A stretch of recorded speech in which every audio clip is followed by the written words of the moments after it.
क्या भदोही विधायक जाहिद बेग के घर चलेगा बुलडोजर? कमरे में मिली 2 नाबालिग लड़की, विधायक जाहिद फरार। बेटा गिरफ्तार, आजम खान की तरह पिता करता है अवैध कब्जा। क्या सपा नेताओं का वक्त खराब आ गया है या उनकी मति मारी गई है? 3 बार से विधायक जाहिद बेग सपा के बड़े नेता है, लेकिन कारनामा ऐसा है कि पुलिस को भी यकीन नहीं होता ये विधायक के घर का कांड है।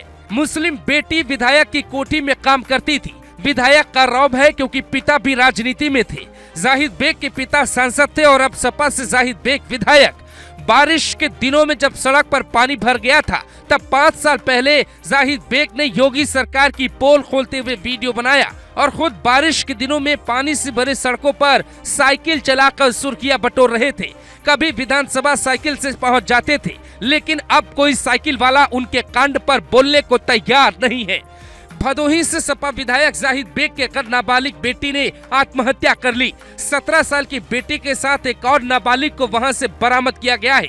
जिंदा मिली लड़की ने जो दावा किया है वो शायद अखिलेश यादव के होश उड़ा देगी। इधर आजान की आवाज आ रही थी, उधर भदोही एसएसपी मीनाक्षी कात्यायन ने कोठी के टॉप फ्लोर पे पहुंचकर सच जानने की शुरुआत कर दी।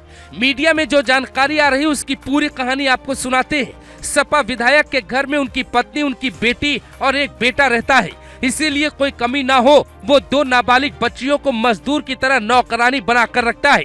खबर तो मोहल्ले को भी होगी, क्योंकि भदोही शहर में सपा विधायक जाहिद बेग की कोठी है। ये मोहल्ला मुसलमानों का है। 27 साल के ज़ईम बेगम को पुलिस ने गिरफ्तार क्यों किया है?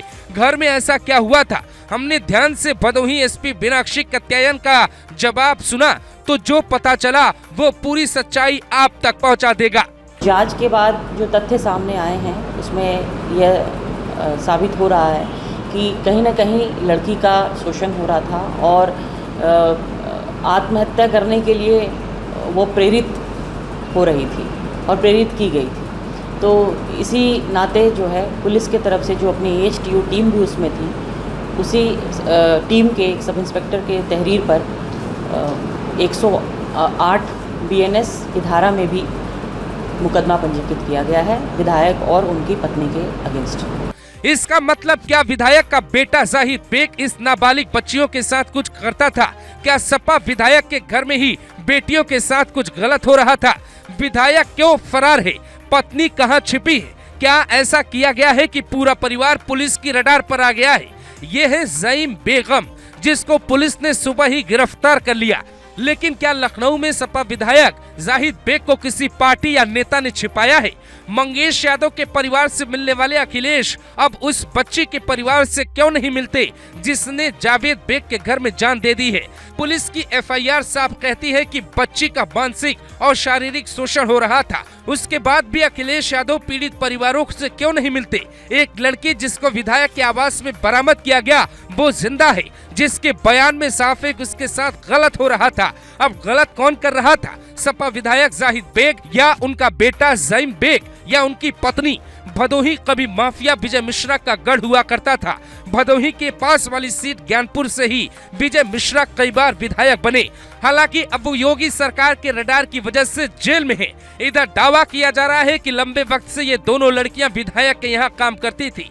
एक लड़की जिसने जान दी, उसके FIR में लिखा है उसे ऐसा करने के लिए उकसाया गया। दूसरी लड़की के माता पिता भी मुस्लिम है, हालांकि उसे जिंदा ही वहां से बाहर निकाला गया। तो क्या विधायक की कोठी में टॉप फ्लोर पे कुछ ऐसा होता था जिसकी भनक नहीं लगी? आरोप गंभीर है, जांच भी गंभीरता से हुई तो फिर कई खुलासे होंगे, कठोर सजा भी मिल सकती है। योगी आदित्यनाथ कहते हैं बेटियों को छेड़ा तो छोड़ेंगे नहीं। तो क्या भदोही में बुलडोजर चलेगा? ये कैसा खेल है? जिस यूपी में अखिलेश यादव और राहुल गांधी की पार्टी ने लोकसभा चुनाव जीता, उसी पार्टी के नेता प्रियंका गांधी कहती हैं लड़की हूँ, लड़ सकती हूँ।